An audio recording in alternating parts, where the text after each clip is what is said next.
ಖಾರ ಬಣ್ಣ ಮತ್ತು ರುಚಿ ಆಚಿ ಚಿಲ್ಲಿ ಪೌಡರ್.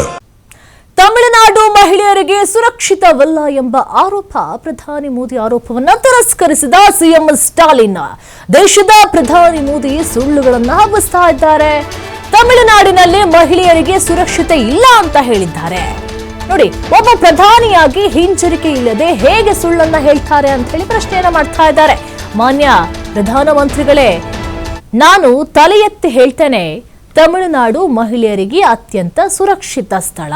ರಾಜ್ಯವು ಉದ್ಯೋಗಗಳಲ್ಲಿ ಅತ್ಯುನ್ನತ ಮಟ್ಟದಲ್ಲಿದ್ದಾರೆ. ದಾಖಲೆ ಮಟ್ಟದಲ್ಲಿದ್ದಂತಹ ಮಹಿಳೆಯರು ಕೂಡ ಉದ್ಯೋಗದಲ್ಲಿದ್ದಾರೆ.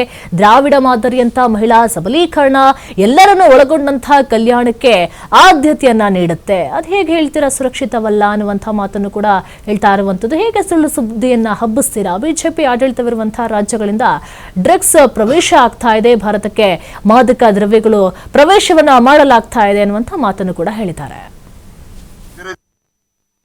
ஃபிளைட்ல வந்துட்டு போயிருக்கார். மாண்புமிகு பிரதமர் அவர்களே, ஆயிரக்கணக்கான பெண்கள் கூடியிருக்கக்கூடிய இந்த மாநாட்டு மேடையிலே நின்று கொண்டு நான் தலைநிமிர்ந்து சொல்லுகிறேன், இந்திய மாநிலங்களிலேயே பெண்களுக்கு பாதுகாப்பான மாநிலம் எங்க தமிழ்நாடு தான். அடிச்சு சொல்றேன். இங்கதான் அதிகமான பெண்கள் வேலைக்கு போறாங்க. அண்மையில் அவதார் என்ற குழுமம் இந்தியாவில் பெண்களுக்கான பாதுகாப்பு, ஆரோக்கியம், கல்வி முதலான சமூக காரணிகளை சிறந்து விளங்குகிற நகரங்களோட பட்டியலை வெளியிட்டு இருக்கிறாங்க. 125 நகரங்கள் கொண்ட இந்த பட்டியல்ல முதல் 25 நகரங்கள்ல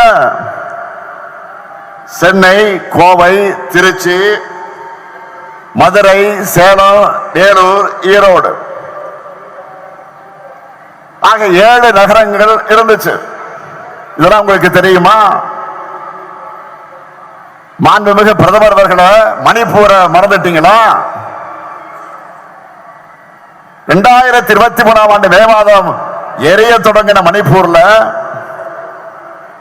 இதுவரைக்கும் அரசு கணக்குப்படி பாத்தீங்கன்னா 260 பேர் கொல்லப்பட்டிருக்கிறாங்க.